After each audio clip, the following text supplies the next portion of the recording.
Continuando con la siguiente conferencia, tenemos ahora al profesor Ezequiel Flores, un buen amigo, quien gentilmente también accedió a participar en esta 7ª Conferencia Internacional de Psicología que organiza la Universidad Nacional Federico Villarreal.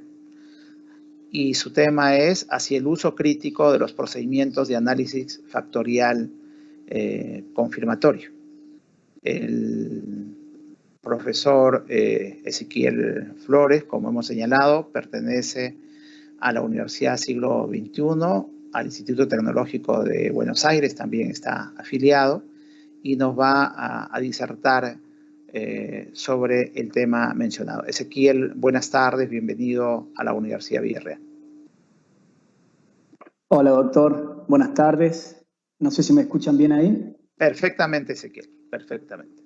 Bueno, un placer, agradecido con usted, doctor, y con la universidad, con la facultad. Encantado de poder estar acá junto a ustedes, con esta gran audiencia, con estos grandes ponentes.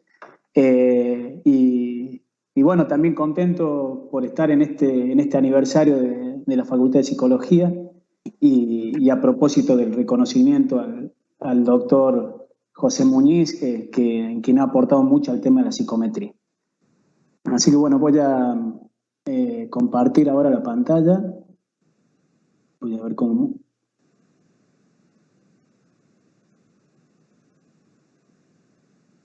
Ahí está. ¿Están viendo allí mi pantalla?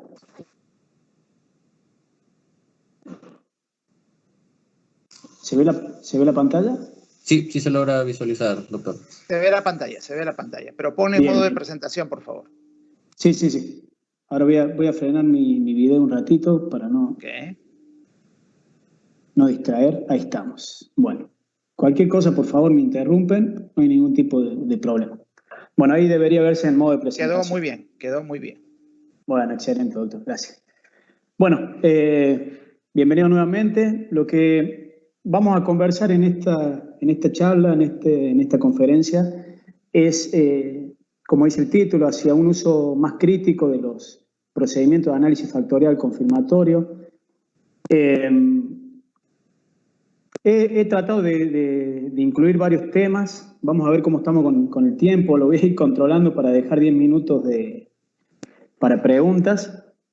Pero bueno, la idea es hacer el siguiente recorrido, ¿sí? Hacer una primera parte contextualizando y definiendo conceptos claves y justificando los estudios de validez. Y ya después sí pasar a una segunda parte donde vamos a ver un ejemplo de prácticas comunes, de algunas controversias y cerrar con algunas conclusiones. Como decía recién el ponente, el colega doctor Padilla, no hay recetas únicas, ni tampoco la idea es venir a decirles cómo tienen que hacer las cosas, ¿no? Sino más bien poder ver algunas prácticas y poder entre todos reflexionar y generar una actitud más crítica ante el uso que estamos haciendo de algunos procedimientos estadísticos. Particularmente me voy a centrar en lo que es el análisis factorial confirmatorio. Y si pueden ver ahí en la imagen de la derecha, no les quede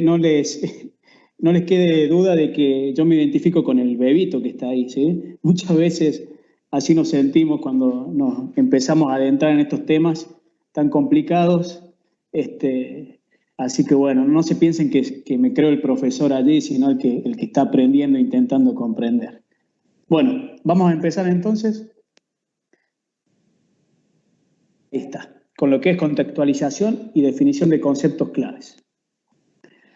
Esto ya lo había traído a colación en el Congreso Virtual de la Sociedad Interamericana de Psicología.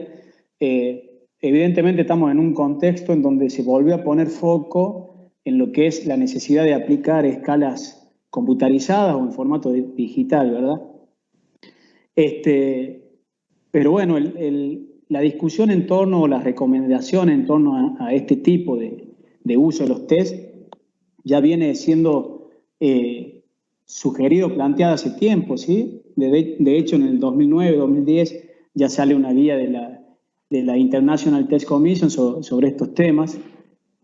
Y una de las cuestiones que se empieza a hacer énfasis o hincapié es que básicamente como cambian las condiciones de administración, de condiciones de papel, del lápiz papel, de cara a cara, a un formato computarizado y virtual, tienen que revisarse nuevamente todos los aspectos de fiabilidad, validez, normas, para ese nuevo contexto de aplicación.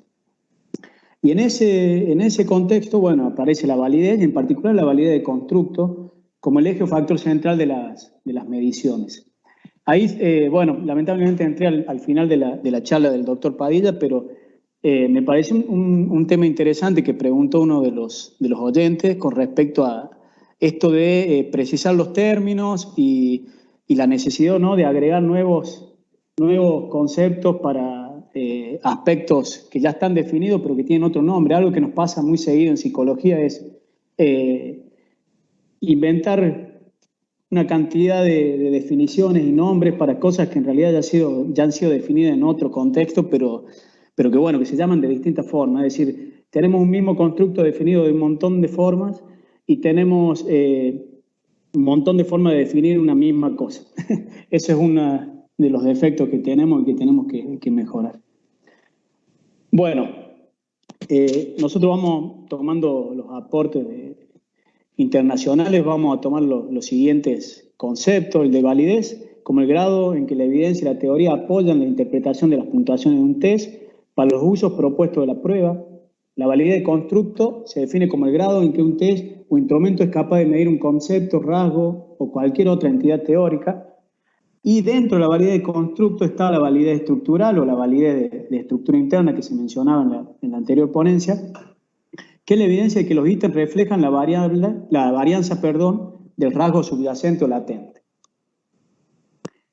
¿Y por qué todo esto es importante, ¿no? Vamos a hablar un poquito de la justificación de estos estudios de validez y en particular de la validez de constructo y estructural, para ya pasar a la parte más de aplicaciones en el campo del análisis factorial confirmatorio.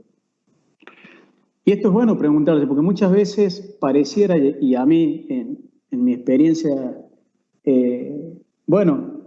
redactando artículos, intentando publicar y por ahí con algunas observaciones de los revisores, particularmente este último tiempo en donde no hemos adentrado a algunas revistas de mayor impacto, más cuando uno quiere publicar en una revista más orientada a lo clínico, pareciera que lo que uno está mostrando solo interesa al psicometrista, ¿verdad? Al metodólogo. Entonces, bueno, es bueno que también nosotros, los que estamos planteando estos estudios más psicométricos, podamos responder a esto. O sea, ¿para qué sirve esto que estoy mostrando? ¿Qué implicancias prácticas tiene? Tampoco les digo esto para que piensen que el requerimiento de una implicancia práctica no tiene cabida o no tiene lugar. Por supuesto que sí, y de hecho nosotros tenemos que ser los primeros en entender para qué estamos discutiendo tanto sobre un método de estimación por sobre otro. ¿Por qué tanta discusión con respecto a si una estructura unidimensional, multidimensional, una estructura bifactor? Y bueno, una de las razones por las cuales esto es importante, ya vamos a ver algunos ejemplos, es porque todas las decisiones que tomamos, las conclusiones, están basadas en las pruebas psicológicas, ¿sí? Y esta calidad de estas decisiones, por lo tanto, dependen de la validez de constructo, y en este caso de estructura, de las mediciones en las que se basan. Acá tomé un artículo de una de las ponentes que estuvo aquí en esta conferencia internacional, que fue Ana Hernández, quien dice que, consecuentemente, el uso de los test tiene importantes consecuencias, pero no solo para la evaluación individual, sino para la generación de conocimiento.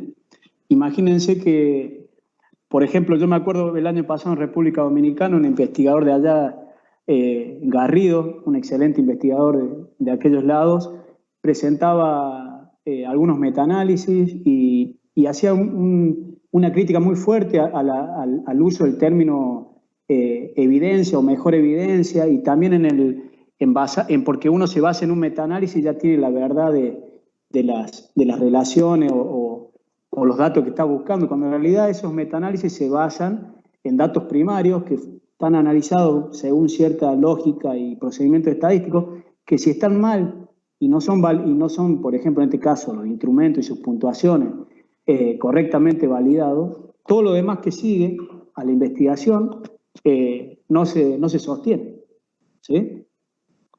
Bueno, espero que se me esté escuchando bien porque no tengo ningún tipo de feedback. No, todo bien, todo perfecto, todo muy bien, todo muy bien. Bueno, vamos a continuar entonces. Quería mostrarle un pequeño ejemplo, esto también lo retomo de la charla que di en la CIP. No sé si conocen esta escala, pero es muy utilizada, es la escala de desesperanza de Beck.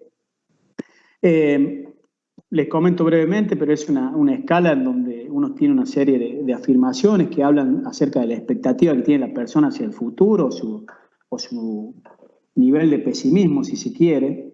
Es decir, cada frase mide o intenta describir situaciones más o menos pesimistas. Y tiene un formato de respuesta dicotómico, verdadero o falso, y a partir de ahí se genera un puntaje que por lo general son sumados para obtener ese puntaje total de desesperanza, ¿sí? Que va de 0 a 20.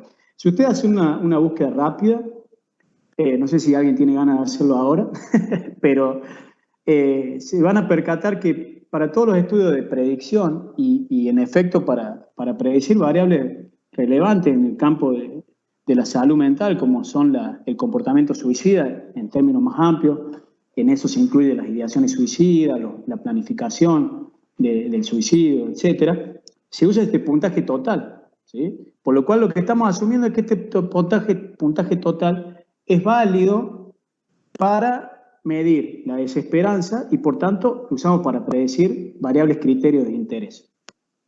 Yo les quiero mostrar algunos datos. Estos son todos los datos que les muestre, van a ser datos propios y al único que puedo estar plagiando es a mí mismo. Así. Pero bueno, esta es parte de una investigación que si tenemos suerte se publicará pronto. En este caso, ¿qué se está asumiendo con la utilización de este puntaje total? Estamos asumiendo, voy a ver si puedo poner el puntero, ahí está. Estamos asumiendo un modelo unidimensional, ¿verdad? Porque si no, no calcularíamos un puntaje total, ¿sí? Nosotros lo que hicimos en este estudio es comparar el ajuste de este modelo con un modelo en donde se incluye un factor de método que controla por las variables de optimismo, ¿sí? Es decir, ustedes recuerdan que este tipo de escala, eso me olvidé de aclararles, utilizan ítems directos, ítem inverso, o ítem positivo e ítem negativo, ¿sí? En este caso los ítems negativos no son los de pesimismo, son los de optimismo, ¿sí? Porque miden de manera opuesta el rasgo que se quiere medir, que en este caso es pesimismo. Entonces propusimos un modelo que incluye un factor método, que en la literatura lo van a encontrar, como dice ahí, CT-CM-1, Correlation Trie, Correlation Method -1, o S-1, ¿sí? Es interesante este método porque en realidad lo que hace es quitar el efecto de los ítems negativos para obtener una medida más pura de pesimismo, ¿sí? Y utilizar este puntaje factorial como rasgo pesimista. En primer lugar les quiero mostrar la diferencia en el ajuste, ¿sí? Los indicadores que ven acá y la diferencia que se encuentra aquí abajo, no me voy a detener tanto porque ya estoy pasándome con el tiempo que tenía estimado. Pero después si quieren lo retomamos. Pero básicamente el modelo ajusta mejor que el modelo unidimensional, ¿sí? Este modelo en donde tomamos una medida más pura de pesimismo es, en términos de ajuste, mejor que un modelo unidimensional. Pero fíjense que eso también es importante notar, que el modelo unidimensional ajusta bien, ¿sí? Lo que uno está intentando hacer es encontrar una medida del rasgo que sea lo más pura posible, ¿sí? Quitando, ustedes recuerden que lo que es análisis factorial uno tiene el puntaje verdadero menos el puntaje, o más el puntaje, perdón, menos el puntaje observado, más algún término de error, ¿sí? Pero, ¿cuál es el objetivo? ¿Para qué hacemos los análisis factoriales? Y ponemos en contraste estos modelos, para ver qué modelo me permite representar el constructo de una mejor manera. ¿Y qué quiere decir esto? Disminuir lo que no sea del rasgo lo menos posible en nuestras puntuaciones. Bueno, dicho esto, les quiero mostrar lo que se observa con este modelo de curvas Core o curvas ROC.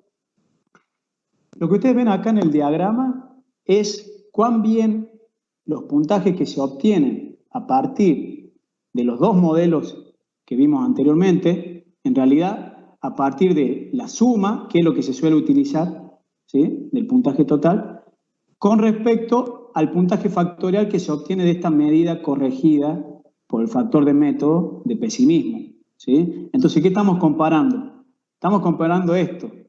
Cuán bien permite discriminar los puntajes que se toman a partir de esta práctica común de tomar el puntaje total como una suma, a diferencia de este modelo de aquí abajo, ¿sí?, de un puntaje factorial de pesimismo controlando por este factor de método.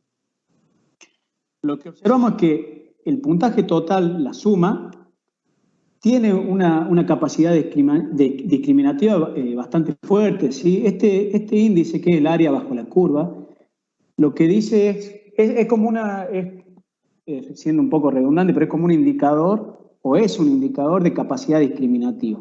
Si ese índice diera 0.50, es lo mismo que tirar una moneda, ¿sí? Nadie utilizaría una escala en donde los puntajes predicen igual que si tirara una moneda y eligiera cara o cruz, ¿sí? Entonces, cuanto más se aleje de ese 0.50, mejor es la capacidad discriminativa, y se supone que mientras más cerca de 0.80 y cercano a 1, mucho mejor. Y en este caso, ¿qué estamos tratando de predecir? Si una persona va a tener o tiene ideaciones suicidas en términos altos, o si no tiene ideaciones suicidas. ¿Cuán bien discrimina ambos grupos? El trait score, que sería el puntaje factorial del modelo alternativo que les presentaba aquí, ¿sí? Fíjense la diferencia, ¿no? Predicen un punto 92,8, es el área bajo la curva, y esas diferencias son estadísticamente significativas, pero en el contexto de las curvas ROC, ese salto es muy amplio, ¿sí? Por lo cual, fíjense cómo a partir de esto, saquen ustedes también sus propias conclusiones, uno puede ver la importancia y la relevancia que tiene de tomar puntaje factorial en base a modelos correctamente validados, y que recuerden también que la validez de constructo no se queda solamente en el aspecto de la validez estructural, sino que también tenemos que demostrar que las puntuaciones que obtenemos mediante esos modelos son válidas. Y para esto tenemos que hacer este tipo de estudio, por ejemplo, test criterio, de validez test criterio, ¿sí?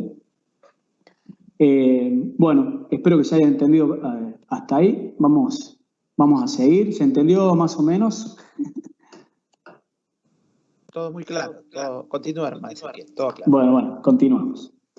Bueno, vamos a la segunda parte, ¿sí?, que son ejemplos de práctica y controversias actuales. Aquí también les voy a mostrar una serie de artículos, algunos que se han publicado, otros que están en vía de publicación, con los análisis que hemos hecho con el equipo, y por supuesto que son bienvenidas después cualquier otra sugerencia de alternativa o de otro tipo de reflexión.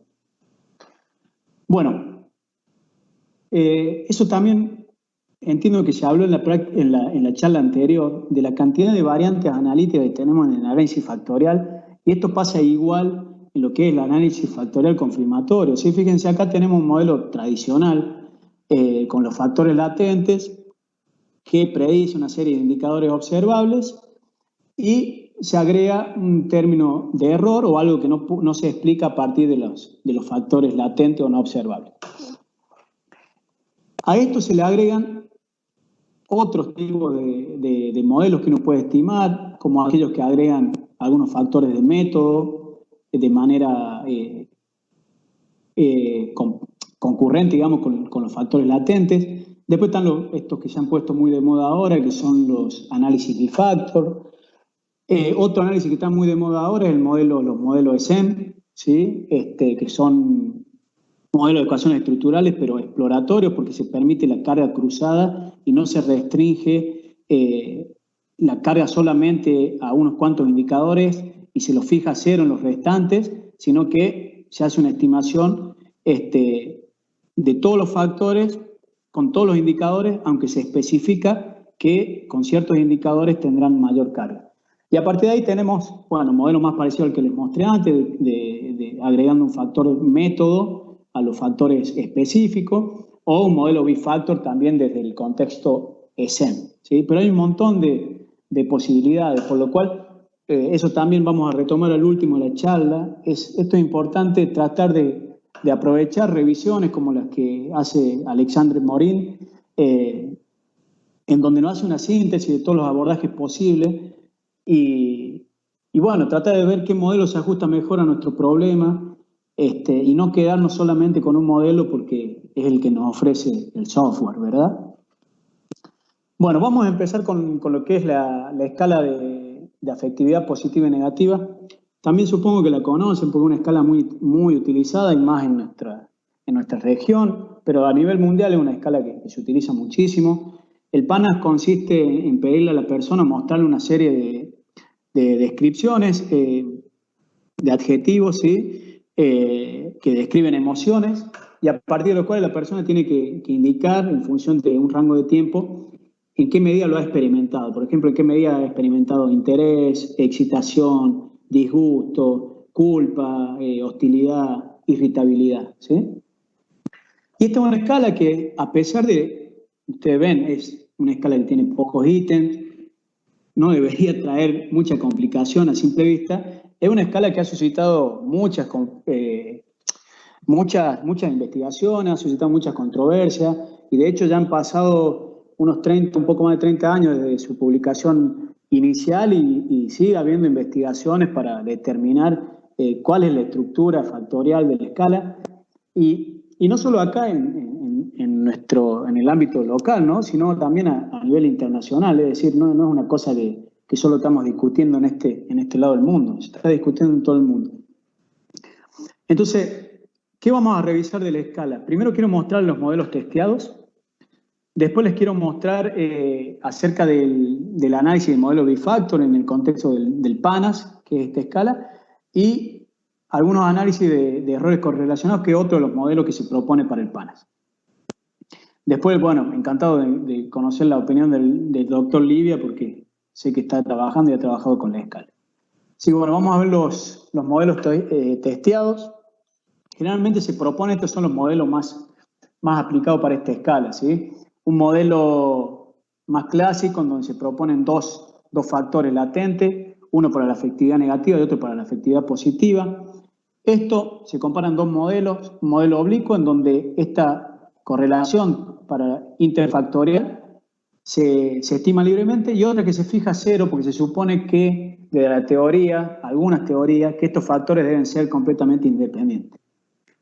Otro de los modelos es este de 3 dimensiones en donde el factor latente de afectividad negativa se divide en dos, en un factor de susto, si se quiere, o de asustado y de disgusto, y el factor que sigue igual es el factor de afectividad positiva.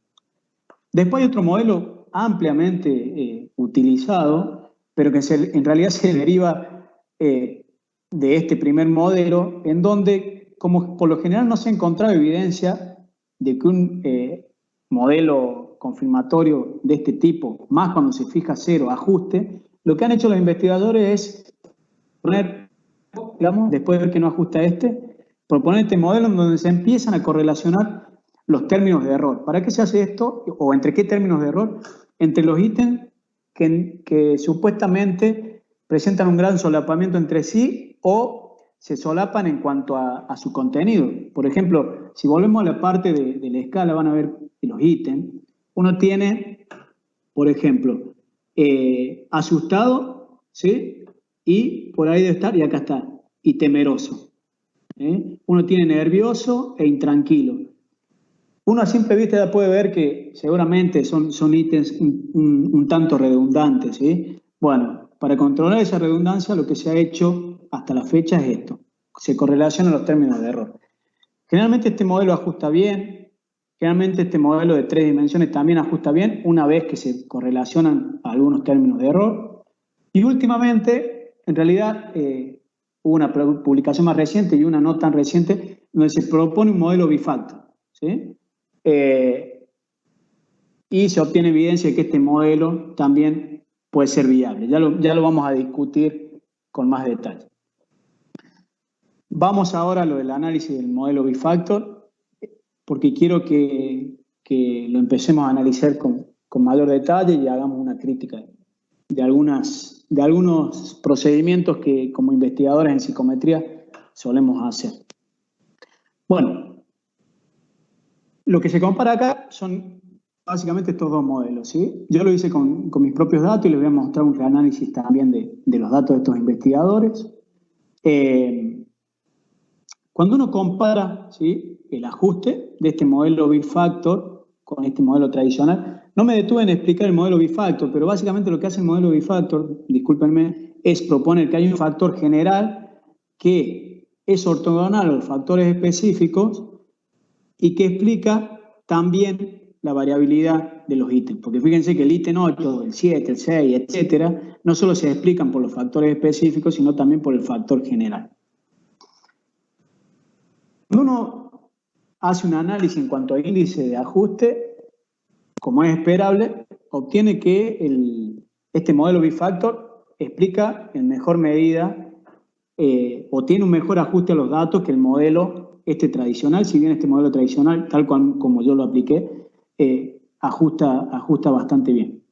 Pero bueno, tenemos evidencia para suponer que el modelo bifactor tiene mejor ajuste, ¿sí? Sin embargo, ¿qué es lo que pasa, por ejemplo, con los modelos bifactor? Es que si ustedes se ponen a revisar la literatura, es muy probable que un modelo bifactor ajuste mejor que un modelo simple, como es el que acá arriba les muestro, ¿sí?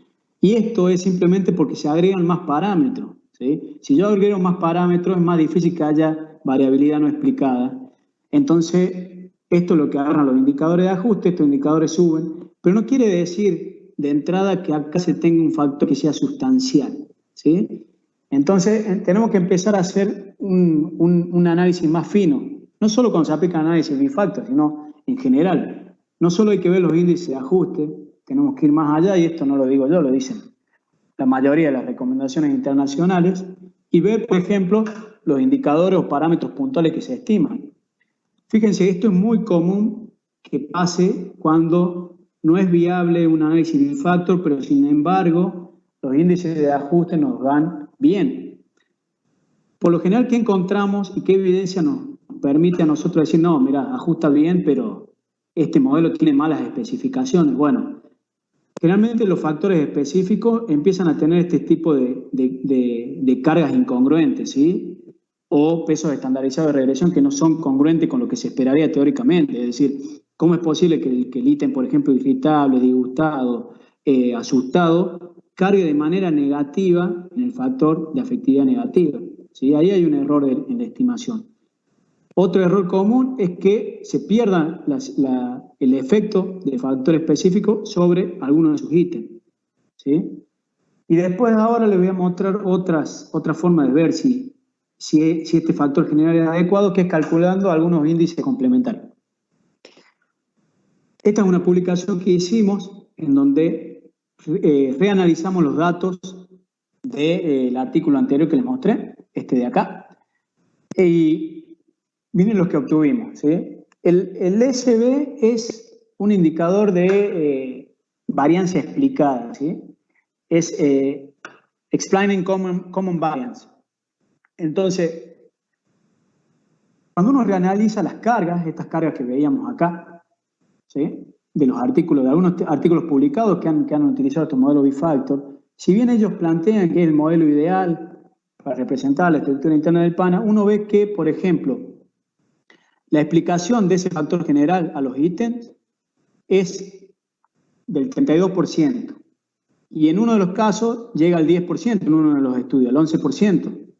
Es decir, no está explicando mucho, ¿verdad? Es más, si uno ve la explicación que hace el factor específico de afectividad positiva, este factor específico, estábamos hablando recién del factor general, ¿sí?, que ellos llaman polaridad afectiva.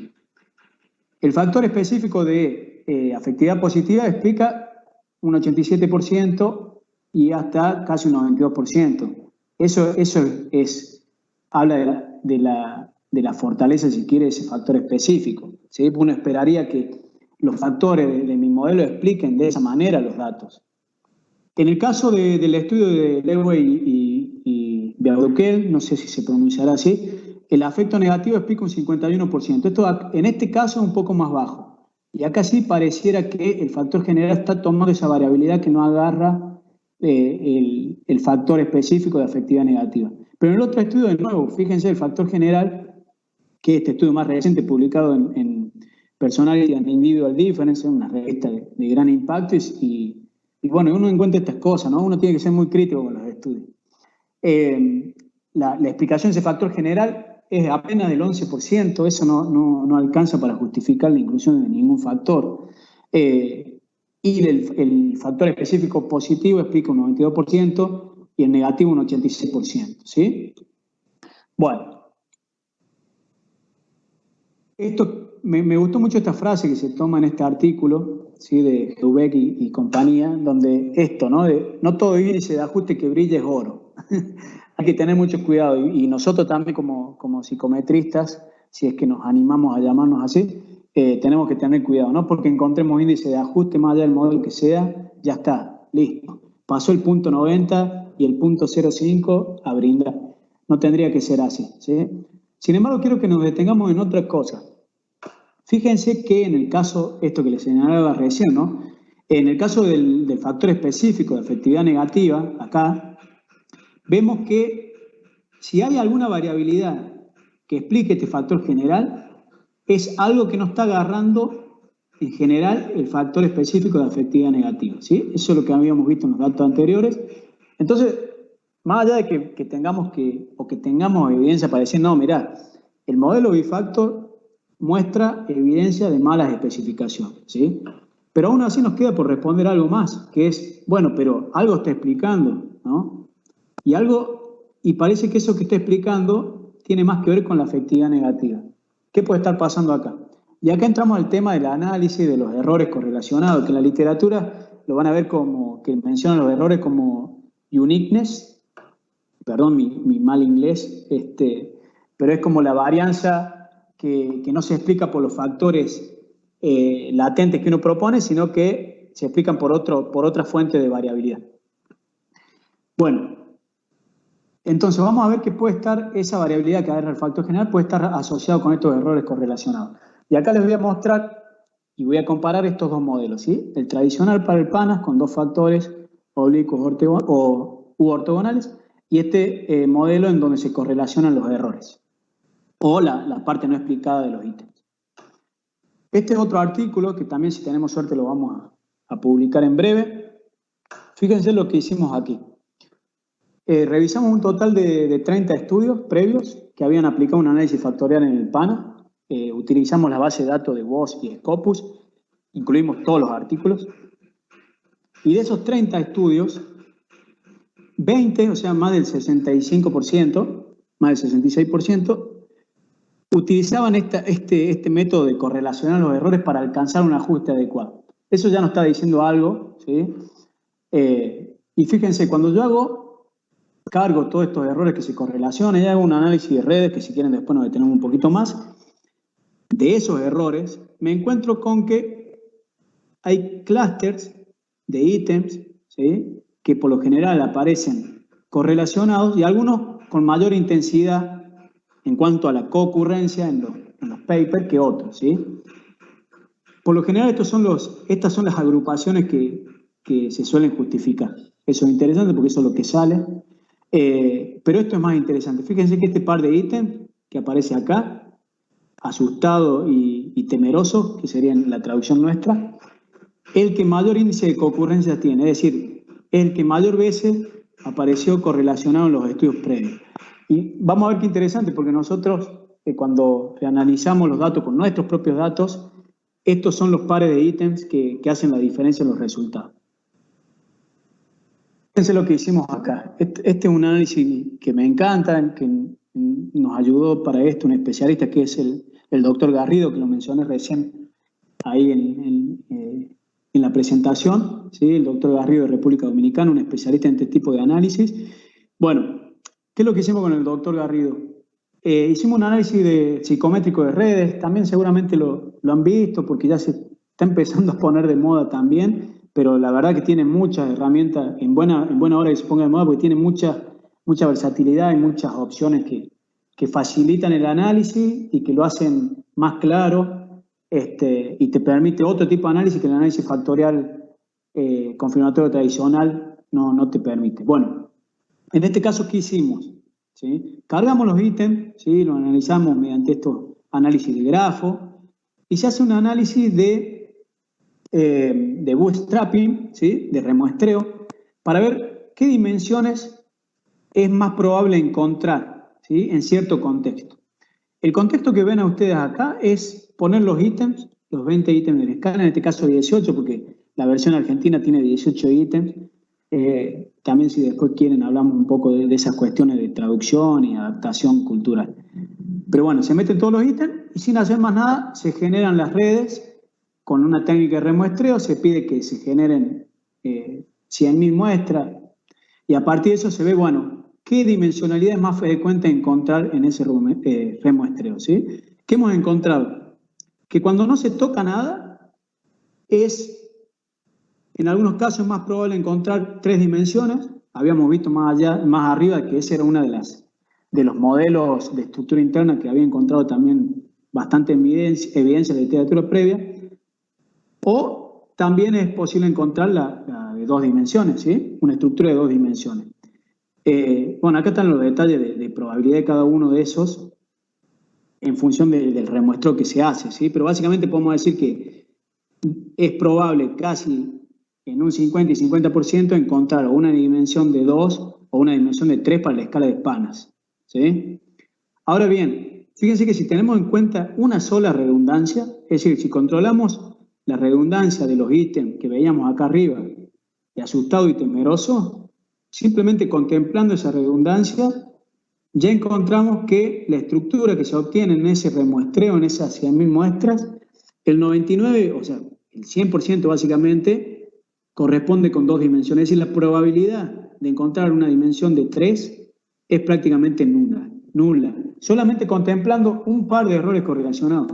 Si ustedes se meten en la literatura van a ver que se correlacionan 7, 8, 10 pares de errores, que eran los que veíamos acá, ¿sí? Y si se contempla una segunda redundancia, que es esta de acá, no les puse los datos, pero se los puedo mostrar después, que es la de disgustado y afligido, ¿sí? Esta de acá, ya es imposible o en ningún caso se observa una estructura de 3 dimensiones. Lo cual es un dato por demás interesante, porque está hablando que mucha de la controversia que encontrábamos con esta escala y muchas de las dimensiones que por ahí se discutía, un bifactor, uno de 3 factores, hasta de 4 factores, se debía no a factores latentes sustanciales, sino a factores que se derivaban del no control de alguna de las redundancias de alguno de los ítems del PANAS. Bueno, ya para cerrar, bueno, fui bastante rápido, ¿no? Nos quedan unos cuantos minutos, unos 15 minutos, pero bueno, cerramos y damos lugar a las preguntas. Espero que no estén así como Bart, pestañeando lentamente. Bueno, vamos a las conclusiones.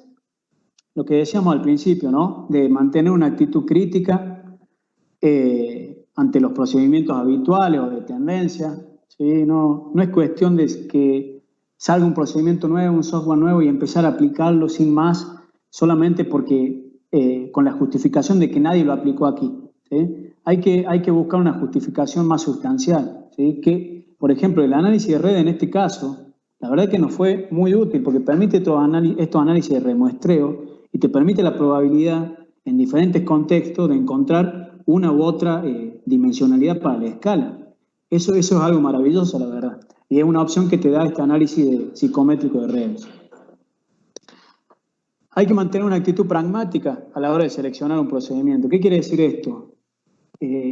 Volvamos al caso del PANAS, ¿sí? Si nosotros la revisión de la literatura y de nuestros propios análisis empezamos a ver que hay inconsistencia, hay controversia, que no se pueden resolver con los métodos tradicionales, entonces empecemos a buscar otros métodos que sean más acordes y volvemos a lo del principio de estar bien formados y actualizados en el área, porque todo el tiempo van saliendo programas y procedimientos de análisis nuevos o procedimientos de análisis nuevos sustentados por programas acordes Y tenemos que estar al tanto de todo eso y tenemos que tener la flexibilidad, que eso es lo que planteo como tercera conclusión, es decir, una actitud abierta y búsqueda de nuevas posibilidades de análisis, ¿sí? Es importante eso, ¿no? No porque tengamos una licencia de SPSS nos vamos a quedar toda la vida utilizando eso, porque sabemos que tiene, lógicamente, para algunos tipos de escala y objetivos nos va a servir, por supuesto que sí. Pero hay otro tipo de situaciones, por ejemplo, ítems dicotómicos,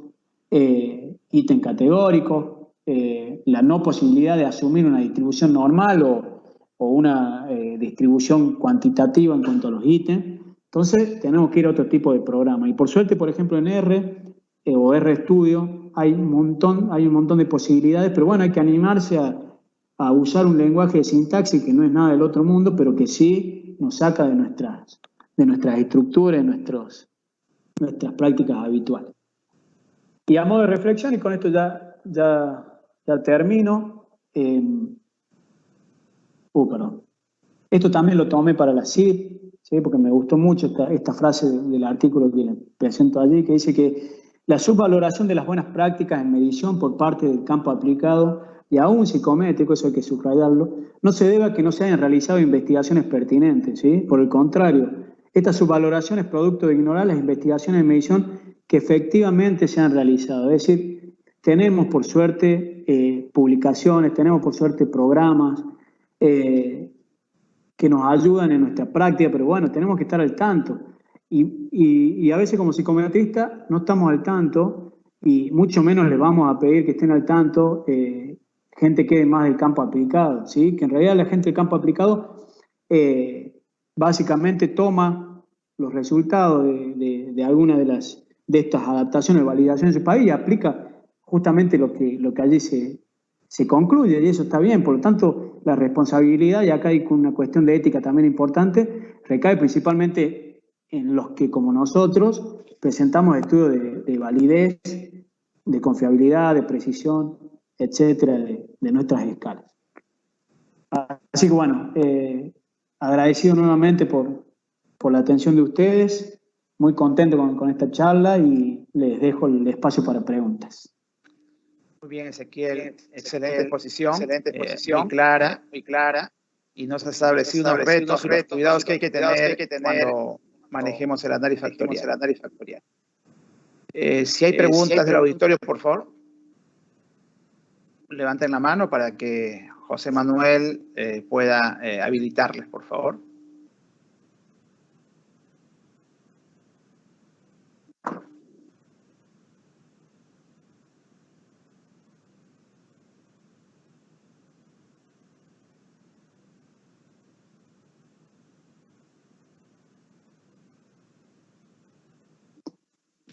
¿Alguna pregunta de los asistentes, de los participantes? ¿Alguien de repente está intentando validar algún instrumento? El profesor Flores puede darles algunas recomendaciones si van por la validez de constructo.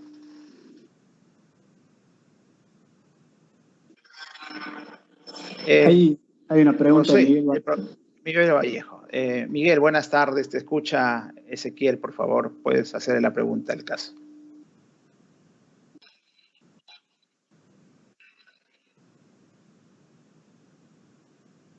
¿Puedes intervenir, Miguel? Habilítele, por favor.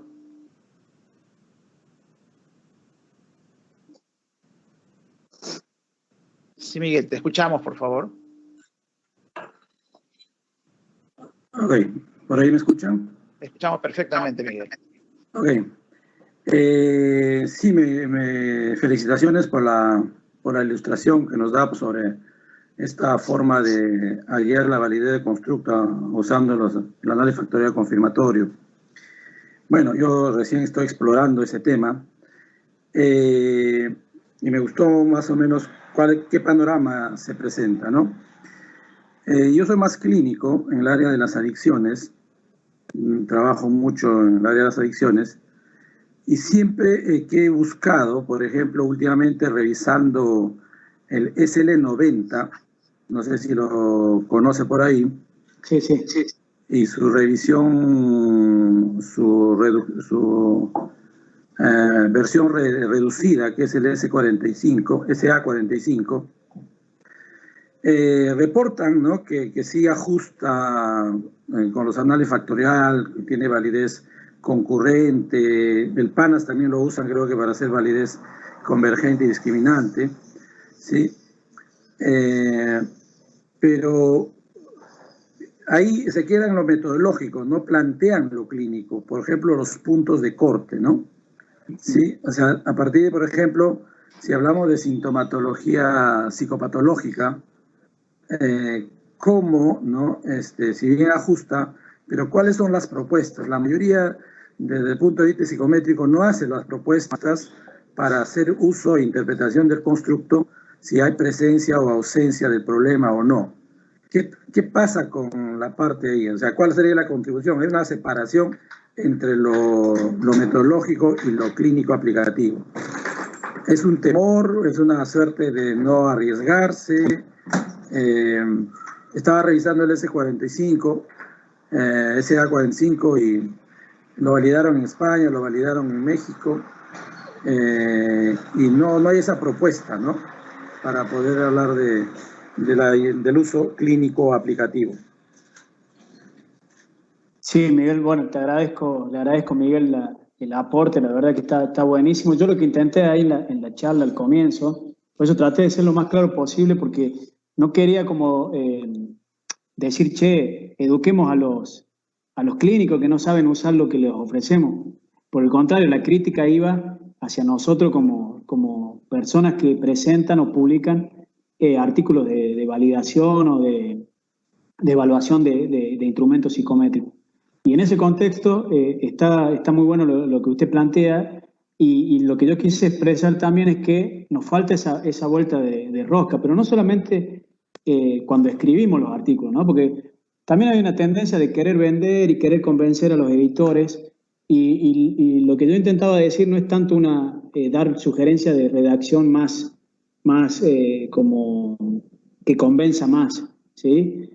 Sino de cambiar nuestras prácticas también de diseño de nuestros estudios psicométricos.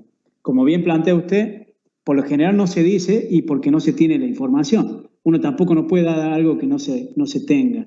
Y también hay una costumbre, que lo hablo del plano personal y con la humildad, porque tampoco soy una persona que hace 50 años está con este tema.